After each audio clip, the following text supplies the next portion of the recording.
بسم الله الرحمن الرحيم. الحمد لله رب العالمين، والصلاة والسلام على سيد الأنبياء والمرسلين وعلى آله وأصحابه وأهل بيته وذرياته أجمعين، والعاقبة للمتقين. قال الله تبارك وتعالى في كلامه المجيد والفرقان الحميد: بسم الله الرحمن الرحيم. يا أيها الذين آمنوا كونوا قوامين بالقسط شهداء لله ولو على أنفسكم أو بالوالدين والأقربين إن يكن غنيا أو فقيرا فالله أولى بهما فلا تتبعوا الهوى أن تعدلوا وَإِن تَلْوُوا أَوْ تُعْرِضُوا فَإِنَّ اللَّهَ كَانَ بِمَا تَعْمَلُونَ خَبِيرٌ. صدق الله العظيم وصدق رسوله النبي الكريم ونحن على ذلك لمن الشاهدين والشاكرين والحمد لله رب العالمين. تمام حضرات محبت سے ایک مرتبہ درود پاک پڑھیے. اللہم صلی علی سیدنا مولانا محمد معدن الجود والکرم وعلی وبارک وسلم صلاۃ وسلام علیک یا سیدی یا رسول اللہ وعلی آلک واصحابک نور اللہ. تو الحمدللہ حدیث کریمہ میں آتا ہے کہ رجب اللہ تعالیٰ کا مہینہ ہے اور شعبان میرا مہینہ ہے اور رمضان میری امت کا مہینہ ہے. تو اس شعبان المعظم میں کثرت سے درود پاک پڑھا جائے. اللہ تبارک تعالیٰ خصوصی فضل فرماتا ہے، کرم فرماتا ہے. تو بہرحال موضوع کے حوالے سے میں نے آپ کے سامنے سورۃ آل عمران کی آیت نمبر 135 کی تلاوت کی ہے، اور اس آیت طیبہ میں اللہ تبارک و تعالیٰ نے بہت اہم ہی حکم کی طرف اشارہ فرمایا جس سے آج ہم لوگ غافل ہیں.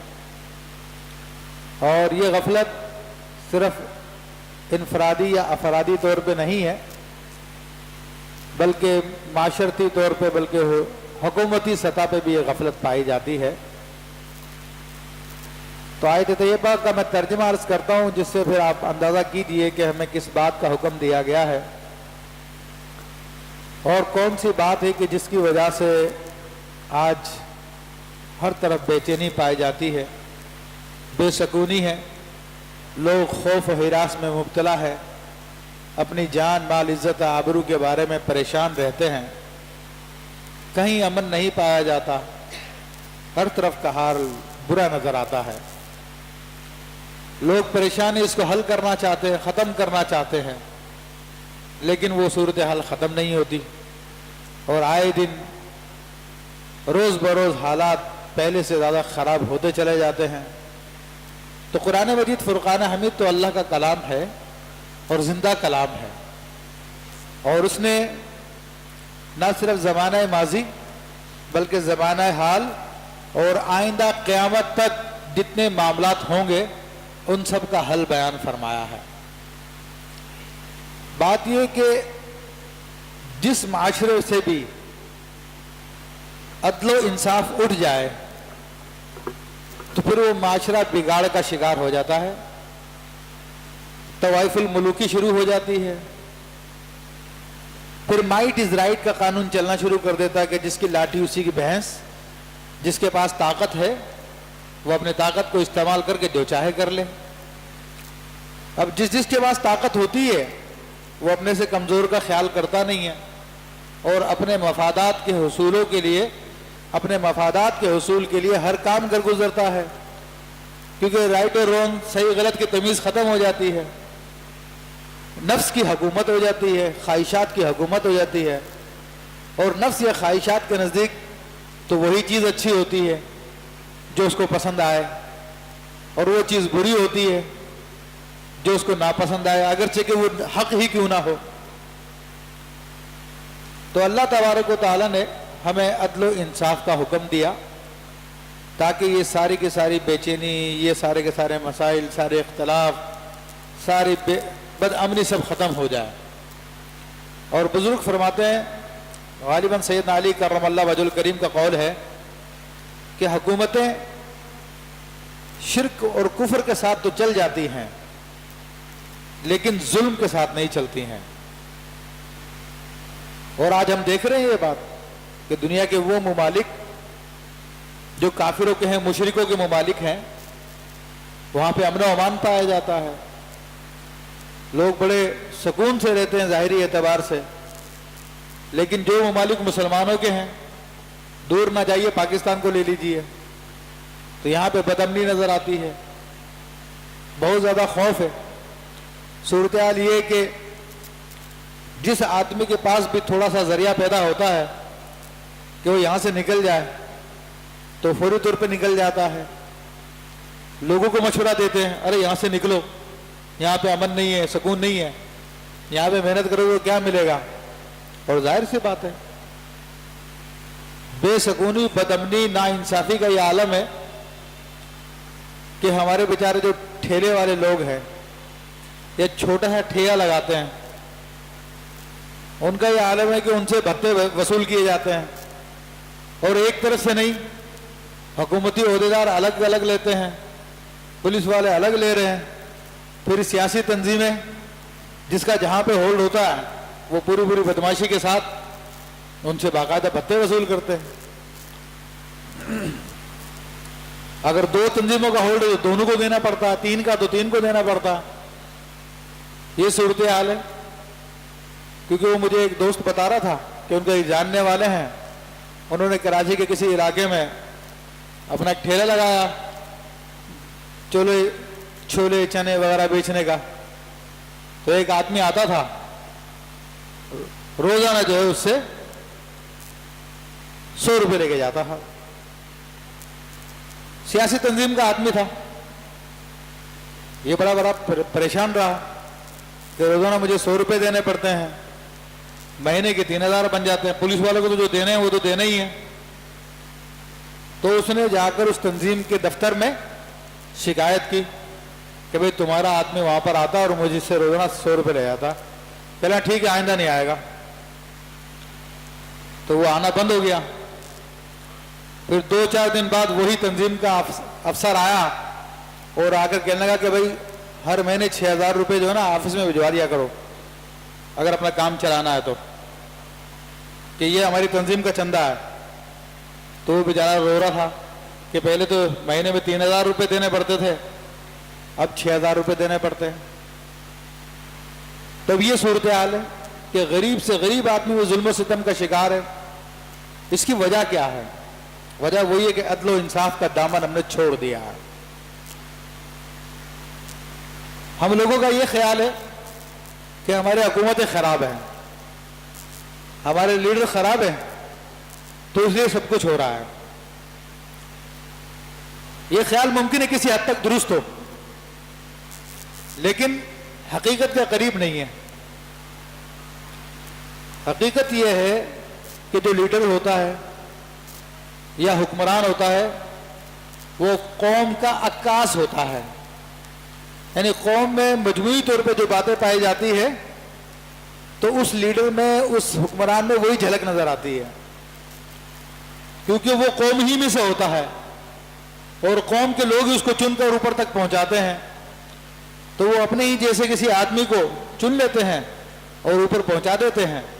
تو لوگوں کا انفرادی معاملہ ہوتا ہے، وہ انفرادی طور پہ سب ظلم کر رہے ہیں ایک دوسرے پہ، لیکن نظر اسی کا آ رہا ہوتا ہے کہ جناب وہ حکمران یا لیڈر ہے وہ یہ کر رہا ہے. تو آج لوگوں کے اندر یہ بات تو پائی جاتی ہے کہ ہمارے حکمران درست ہو جائیں، ہمارے لیڈر درست ہو جائیں، سب کچھ صحیح ہو جائے گا. لیکن میرے بھائی یہ طریقہ نہیں ہے. اللہ تعالیٰ نے جو طریقہ ہمیں بتایا ہے وہ اپنی ذات کی اصلاح سے شروع ہوتا ہے. جب تک ہم اپنی ذات کی اصلاح نہیں کریں گے تب تک معاشرے میں تبدیلی نہیں آئے گی. وجہ کیا ہے؟ وجہ یہ ہے کہ ایک دیوار ہے تو وہ ٹیڑھی ہو گئی ہے، چنائی میں اس کو ٹیڑھا چن دیا گیا ہے. تو اس کو صحیح کرنے کا طریقہ کیا ہے؟ کیا اس کو پوری دیوار کو سائڈ سے تھوڑا تھوڑا دھکا دیں گے تاکہ یہ سیدھی ہو جائے، یا یہ کہ ایک ایک اینٹ کو اکھیڑ کے اس کو صحیح طریقے سے ترتیب سے لگائیں گے؟ ظاہر ہے کہ ایک ایک اینٹ کو صحیح صحیح طریقے سے لگانا پڑے گا، تو پھر وہ تمام اینٹیں جب سیدھی لگ جائیں گی تو دیوار سیدھی ہو جائے گی۔ تو قوم کا پورا مزاج بگڑا ہوا ہے، پوری کی پوری قوم ظلم کی طرف جا چکی ہے، عدل و انصاف کو چھوڑ چکی ہے۔ آپ حیران ہو گے بھائی ہم کہاں مطلب کہ ظلم کر رہے ہیں لوگوں پر، ہم کون سی نا انصافی کر رہے ہیں؟ میرے بھائی تھوڑا سا اپنے گریبان میں ہم جھانکیں گے نا تو ہمیں خود کو اپنے سے بڑا ظالم کوئی نظر نہیں آئے گا۔ آج ہمارا کوئی کام پڑتا ہے، مثال دے رہا ہوں میں، ہمارا کوئی کام پڑتا ہے تو اگر ہمارے تعلقات ہوئے تو فوری طور پہ ہم اپنے تعلقات کو یوز کرتے ہیں اور وہ کام فوری طور پہ کروا لیتے ہیں، اور جبکہ دیگر لوگ جن کے تعلقات نہیں ہوئے بیچارے عام طریقے سے اپنا کام کروا رہے ہوتے ہیں۔ مثلا یہ بجلی کا بل آپ کو جمع کروانا ہے، سخت گرمی ہو رہی ہے، لوگوں کے پسینے چھوٹ رہے ہیں، لوگ لائن میں کھڑے ہیں، ان کے تعلقات نہیں ہیں، آپ کے اندر تعلقات ہے، آپ سائڈ سے جاتے ہیں اور بل اس کو تھماتے ہیں، پیسے دیتے ہیں اور نکل کے آ جاتے ہیں، وہ اسی وقت آپ کو ٹھپے پہ لگا کے چل میرا بھائی فارغ کر دیتا ہے۔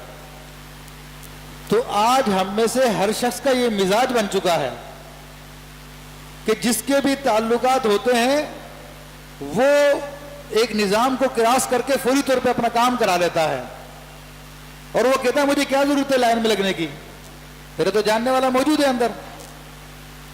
تو اب یہ بتائیے کہ جو لوگ بیچارے لائن میں کھڑے ہوئے اتنی دیر سے اور اپنے اپنے نمبر کا انتظار کر رہے ہیں، تو کیا آپ نے ان پہ ظلم نہیں کیا؟ کیونکہ اب وہ اس کام کو چھوڑ کے آپ کے کام میں لگ گیا، وہ لوگ کھڑے ہوئے لائن میں۔ تو یہ ایک مثال میں نے دی ہے زندگی کے معاملات میں سے۔ اور جو لائن میں کھڑے ہیں وہ یہ نہیں کہ بہت عدل پسند لوگ ہیں، وہ ان کے پاس اختیار نہیں ہے، ان کی مجبوری ان کا کوئی جاننے والا نہیں ہے اندر۔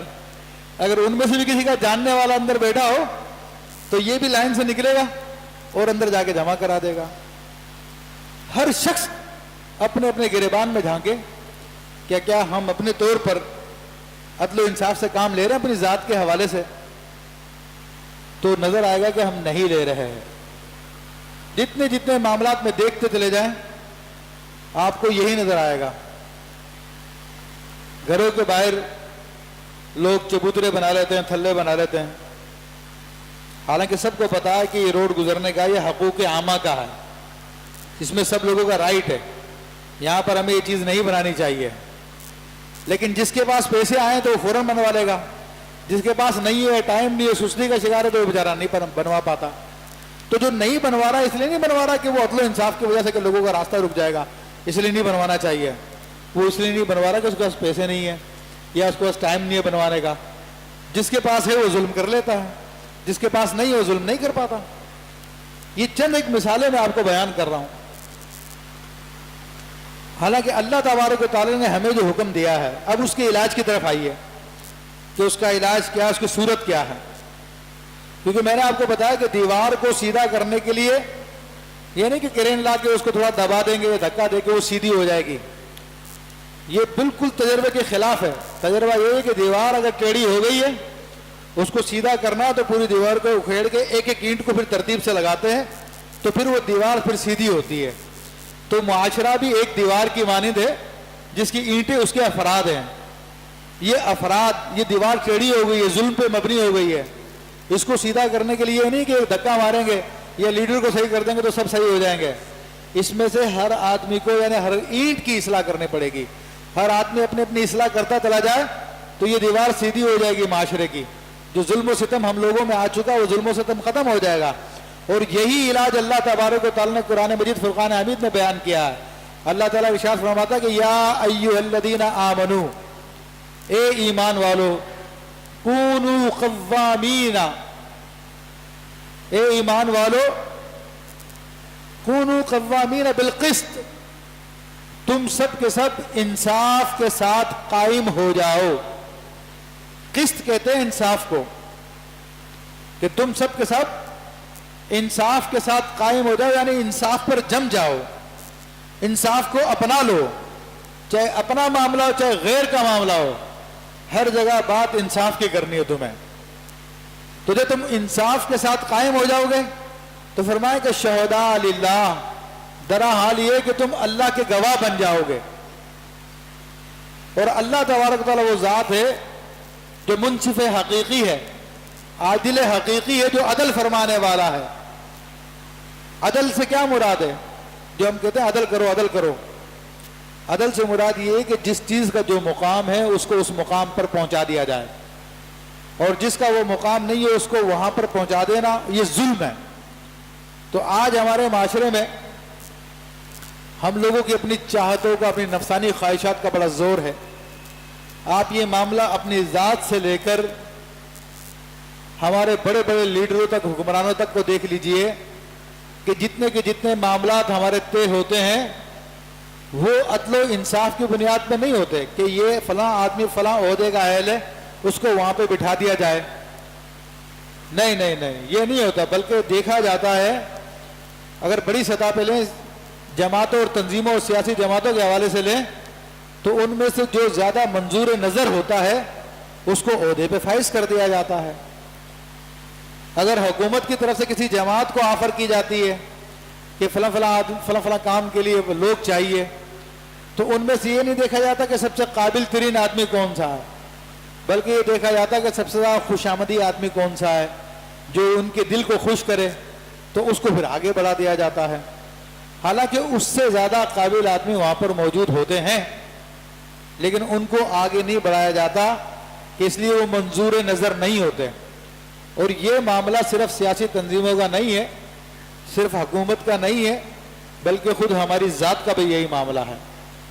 حالانکہ اللہ عز و جل کے رسول صلی اللہ تعالی علیہ وسلم نے ارشاد فرمایا کہ جس نے کسی اہل کے ہوتے ہوئے اس سے کم اہل آدمی کو کسی عہدے پہ مقرر کیا تو اس نے اللہ سے، فرشتوں سے، تمام انسانوں سے ظلم کیا، اور اس پر اللہ کی، فرشتوں کی، تمام لوگوں کی لعنت ہے. آج یہ معاملہ مذہبی معاملات میں بھی چل رہا ہے. مولوی صاحب کا اپنا بیٹا یا اپنا منظور نظر ہو تو اس کو آگے بڑھا دیں گے، لیکن اگر ایسے ہی کوئی دوسرا عالم ہو لیکن اس سے اپنا رشتہ دار نہیں ہے، منظور نظر نہیں ہے، تو اس کو روک دیں گے کہ نہیں نہیں نہیں، یہ نہیں جانا چاہیے. یہی پیری مریدی میں چل رہا ہے کہ اپنی اولاد جیسی بھی ہے اسی کو آگے بڑھائیں گے.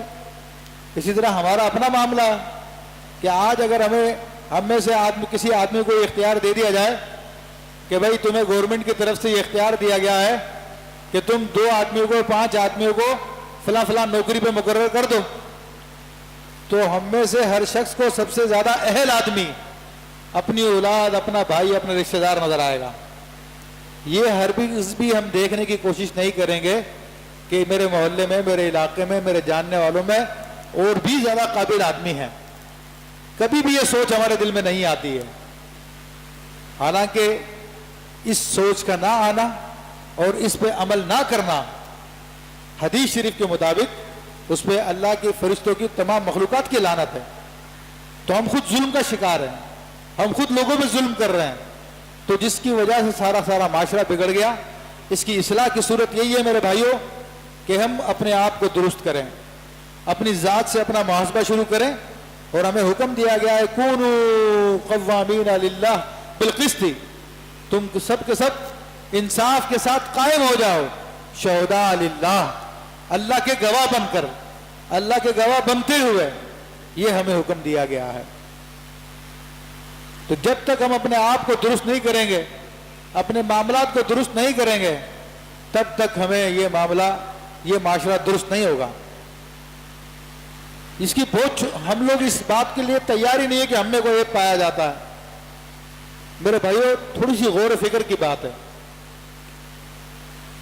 تھوڑی سی توجہ کی بات ہے. ہمیں اپنا ظلم نظر آ جائے گا کہ ہم خود ظالم ہو چکے ہیں. بس ہم مسجد سے آپ باہر نکلتے ہیں، ایک مثال میں دے رہا ہوں، تو بعض اوقات پاؤں میں جوتی نہیں ہوتی، آپ کی جوتی دور پڑی ہوئی ہے، درمیان میں بہت سارے لوگوں کی جوتیاں ہیں. تو آپ اپنے پاؤں کو مٹی سے بچانے کے لیے لوگوں کی جوتیوں پہ پاؤں رکھتے ہوئے اپنی جوتی تک پہنچ جاتے ہیں تاکہ میرے پاؤں میں مٹی نہ لگے، اور جا کے اپنی جوتی پہن لیتے ہیں. لیکن اگر کسی اور آدمی کو آپ یہ حرکت کرتے ہوئے دیکھیں، آپ کی جوتی درمیان میں پڑی ہو، تو آپ کو غصہ چڑھے گا، ارے یار بیوقوف آدمی ہے یہ، یہ دیکھ نہیں رہا میری جوتی پڑی ہے، ساری پالش خراب کر دی اس نے میری جوتی کی. لیکن جب خود کر رہے تھے یہ احساس بھی نہیں ہوا کہ میں نے کتنے لوگوں کی جوتیوں پہ پاؤں رکھا.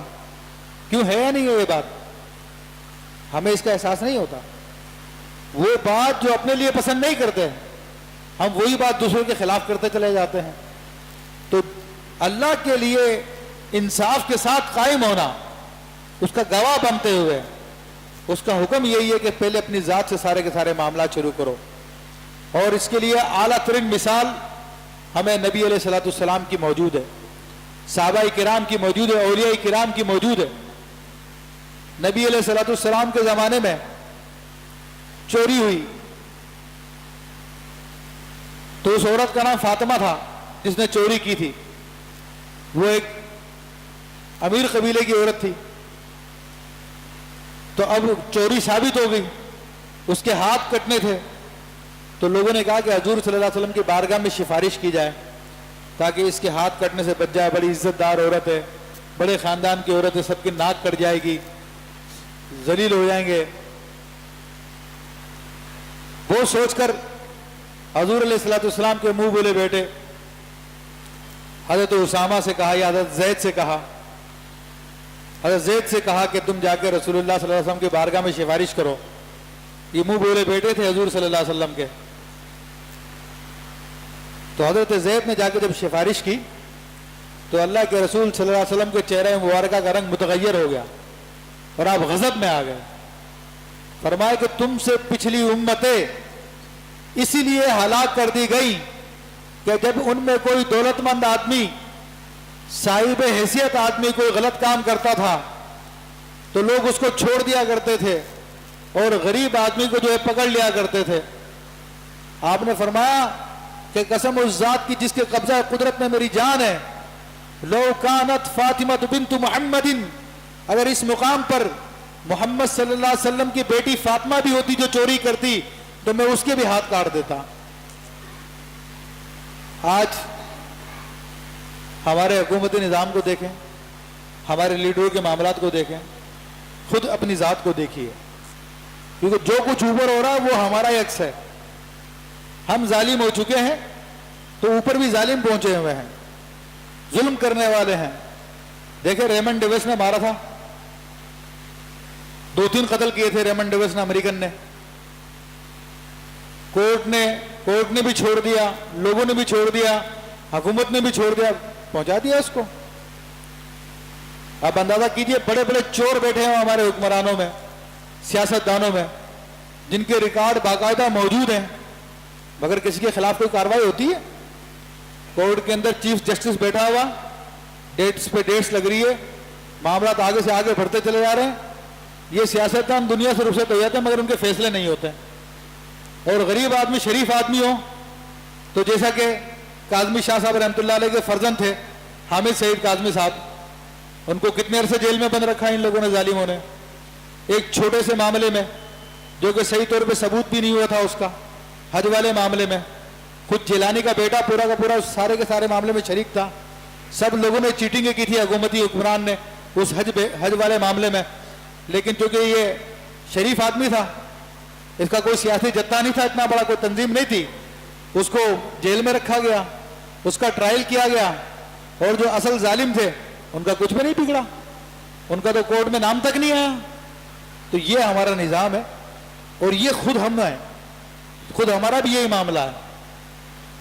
آج ہمارے معاشرے میں یہ بات عام پھیلی ہوئی ہے. آج ہم میں سے کسی کو آفس سے چھٹی کرنی ہے تو میڈیکل سرٹیفکیٹ کی ضرورت ہوتی ہے. گلی گلی میں بیٹھے ہیں ڈاکٹر، چلے جاؤ جان پہچان کی بدولت پہ، یا 150 روپے لے کر آپ کو سرٹیفکیٹ بنا کے دے دیں گے کہ ہاں بھائی اس قابل نہیں ہے ڈیوٹی کر سکے، اس کو چھٹی دے دو. اندھوں کو ہمارے یہاں پہ ڈرائیونگ لائسنس مل جاتا ہے. یہ تو ٹیلی ویژن میں بھی نیوز آئی ہیں کہ اندھے کو ڈرائیونگ لائسنس مل گیا.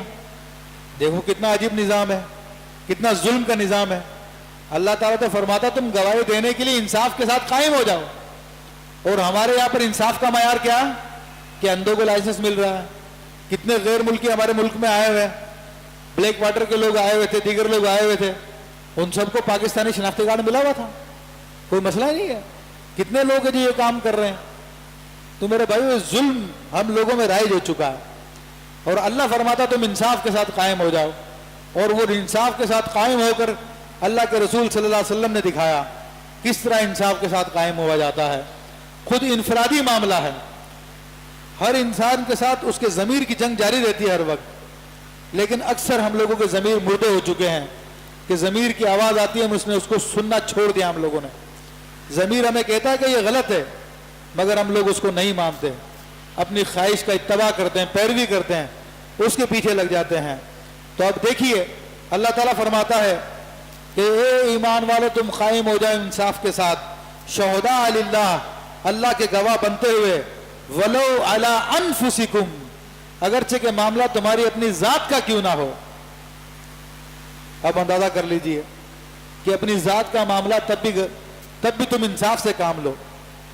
اور بڑی اس کی مثالیں، ایک مثال سیدنا علی کرم اللہ وجہ الکریم کی ہے کہ میدان جنگ کافر سامنے مقابلے میں ہے، بڑا زبردست مقابلہ جاری ہے، آپ نے لڑتے لڑتے کافر کو زمین پہ گرا دیا، اب اس کے سینے پہ بیٹھے ہیں کہ اپنی تلوار اس کے سینے میں گھسا دیں، تو کافر نے آپ کے چہرے پہ تھوک دیا۔ حضرت علی رضی اللہ تعالیٰ عنہ اس کافر کو چھوڑ کے سائڈ میں کھڑے ہو گئے۔ کافر بڑا حیران ہوا اور کہنے لگا کہ علی یہ کیا معاملہ، میں نے تو تمہارے منہ پہ اس لیے تھوکا تھا تاکہ تم تلوار جلدی سے مجھے مارو، تاکہ میں جلدی مر جاؤں اور مجھے تکلیف کم سے کم ہو، مگر تم تو مجھے چھوڑ کے سائڈ میں کھڑے ہو گئے ہو۔ اب یہ اپنے نفس کے ساتھ انصاف ہے۔ حضرت علی فرما رہے ہیں کہ اے شخص، پہلے تو میں تجھے اللہ کے لیے مار رہا تھا، لیکن جب تو نے میرے منہ پہ تھوکا تو میرے نفس کو غصہ آ گیا، یعنی وہی کہ تیزی سے مار دوں، تو میں اس لیے چھوڑ کے کھڑا ہو گیا۔ میں تیرے اپنے نفس کے لیے تجھے مارنا نہیں چاہتا، میں تو تجھے اللہ کے لیے مارنا چاہتا تھا۔ تو اب وہ انصاف کے ساتھ قائم ہوئے۔ وہ کافر جو کوئی اسلام کو ختم کرنا چاہتا تھا، مسلمانوں کو ختم کرنا چاہتا تھا، لیکن ایک مسلمان جب اس کے سامنے انصاف کے ساتھ قائم ہوا تو وہ اسی وقت کلمہ پڑھ کے مسلمان ہو گیا۔ اب یہ دیکھیے بات ہے اپنے نفس کے ساتھ انصاف کرنا، اور یہ جنگ ہر انسان میں ہر وقت جاری ہے۔ ہم ذرا سا غور کریں تو ہمیں سمجھ میں آ جائے۔ تو فرماتا ہے کہ اگرچہ کہ تمہارے اپنی جانوں کا معاملہ ہو جائے تب بھی انصاف سے کام لو، او بالوالدین، یا آپ کے ماں باپ کا معاملہ ہو، یعنی جو سب سے پیاری چیز اپنی جان ہوتی ہے تو اس میں بھی انصاف سے کام لو۔ پھر اپنی جان کے بعد جو دوسری چیز پیاری ہوتی ہے وہ ماں باپ پیارے ہوتے ہیں، تو اگر ماں باپ کے خلاف بھی کوئی گواہی آتی ہے، حق بات کہنے کی آتی ہے، تو اس میں بھی اب گواہی کو بدلو مت، اس میں بھی سچ بات کہو اگرچہ کہ تمہارے ماں باپ کے خلاف جاتی ہو۔ پھر اس کے بعد جو درجہ آتا ہے رشتہ دار، عزیز، اولاد، دیگر رشتہ داروں کا ہوتا ہے، تو فرمایا کہ والاقربین، اگرچہ کہ تمہارے رشتہ داروں کا معاملہ ہو تب بھی تم اپنی خواہش کی پیروی نہ کرو، انصاف کی بات کرو جب بھی کرو، چاہے اپنی جان کا معاملہ ہو، ماں باپ کا معاملہ ہو، رشتہ داروں کا معاملہ ہو، انصاف سے کام لو۔ تو یہ اللہ نے ہر قسم کی رشتہ داری کے بارے میں بتا دیا۔ اور آپ اندازہ کیجئے ہم لوگوں نے تو پتہ نہیں دین کو کیا سمجھا ہوا ہے، لیکن یہ انصاف کا معاملہ اگر کافر کے ساتھ بھی ہے، کافر بھی آپ کے مقابلے میں ہے، تو آپ کو حکم ہے کہ آپ انصاف سے کام لیں۔ نبی علیہ السلام کے زمانے میں ایک یہودی مسلمان کا جھگڑا ہوا، اور یہودی اور مسلمان جب نبی علیہ السلام کی خدمت میں پہنچے تو آپ نے دیکھا کہ حق یہودی کی طرف ہے، تو آپ نے یہودی کے حق میں فیصلہ فرمایا۔ تو آج ہمارے جیسا کوئی بے ایمان ہوتا تو کوئی نہ کوئی تعویل نکالتا، کہہ رہے نہیں مسلمان کے حق میں فیصلہ کرنا چاہیے، یہ اپنا آدمی ہے، یہ اپنی جماعت کا آدمی، اپنے گروہ کا آدمی، اپنی سیاسی تنظیم کا آدمی ہے، اس کو ذلیل نہیں ہونا چاہیے، اس کے اوپر حرف نہیں آنا چاہیے، کوئی مسئلہ نہیں ہے، اس کے حق میں فیصلہ کرو۔ آپ ایمان سے بتائیں آج یہ ہوتا ہے نہیں ہوتا؟ آج ہر جگہ یہی ہو رہا ہے، چاہے دینی جماعت ہو چاہے سیاسی جماعت ہو، سب میں یہی کام ہو رہا ہے، تو اس لیے بگاڑ پیدا ہو رہا ہے۔ اسی طرح اور بھی بہت ساری مثالیں ہیں۔ حضرت علی رضی اللہ تعالیٰ کا معاملہ کہ ایک یہودی سے آپ کا معاملہ تھا، اور جب کورٹ کے اندر قاضی شریع کے سامنے مسئلہ پیش ہوا تو حضرت علی رضی اللہ تعالیٰ کرسی پہ بیٹھے اور وہ مجرم کھڑا ہوا تھا، تو قاضی شریع نے کہا کہ امیر المومنین آپ بھی ملزم کے کٹہرے میں ہیں تو آپ بھی کھڑے ہو جائیں۔ اور حضرت علی کا دعویٰ تھا. حضرت علی سے کہا کہ آپ گواہ پیش کریں, آپ کا دعویٰ ہے. تو آپ نے گواہ پیش کیے, امام حسن کو پیش کیا, تو انہوں نے رد کر دیا کہ بیٹے کی گواہی باپ کے حق میں قبول نہیں ہوتی ہے. حالانکہ بیٹا کون تھا؟ وہ جنتی جوانوں کا سردار ہے. وہ بیٹا وہ تھا جو رسول اللہ کے دوش پہ سوار ہوا کرتا تھا. تو آج تو ہم کہتے ہیں پیر کا پوتا ہے, ارے اس کو چھوڑو یائی, اس کی بات کو مت انکار کرو, اس کو مت چھیڑو, یہ تو فلاں سیاستدان کا پتر ہے, اس کا باپ تو فلاں عہدیدار ہے, خیال کرو, اس کا خیال کرو. اب اسلام کیا درس دے رہا ہے, اب یہ دیکھیں کہ امیر المومنین کا بیٹا بھی ہے, وہ رسول اللہ کا نواسا بھی ہے, وہ جنتی جوانوں کا سردار بھی ہے, لیکن قانون کے مطابق بیٹے کی گواہی باپ کے حق میں قبول نہیں ہوتی تو نہیں مانی جائے گی. اور فیصلہ حضرت علی کے خلاف ہوا تو وہ یہودی بڑا حیران ہوا کہ لگا یہ ہوتا ہے اسلام کا انصاف. کہا کہ میں ناحق تھا لیکن میرے خلاف جرم ثابت نہیں ہو سکا, تو فیصلہ میرے حق میں ہوا. سن لو, میں گواہی دیتا ہوں کہ اللہ کے سوا کوئی معبود نہیں ہے اور محمد صلی اللہ علیہ وسلم اللہ کے رسول ہیں صلی اللہ علیہ وسلم. تو یہ گواہی چاہیے, ایسے انصاف پہ قائم ہونا چاہیے میرے بھائیوں. اور قرآن کے اندر سورہ نساء میں 5-6 آیات ہے پوری کی پوری. کس معاملے میں؟ اس معاملے میں کہ ایک مرتبہ ایک انصاری نے حضرت صحابی قتادہ بن نعمان ان کی زرہ چوری کر لی. غربت کا زمانہ تھا, لوگ کر لیتے ہیں ایسے میں. زرہ چوری کر لی اور اس نے چوری کر وہ زرہ آٹے کی بوری میں رکھی اور راتوں رات یہودی کے گھر پہ جا کے امانت میں رکھوا دی. اب صبح پتہ چلا زرہ چوری ہو گئی ہے, تفتیش کی گئی, ڈاؤٹ ہوا کہ بھئی فلاں آدمی نے چوری کی ہے. اس سے جب پوچھا تو اس نے کہا کہ نہیں, میں نے تو چوری نہیں کی.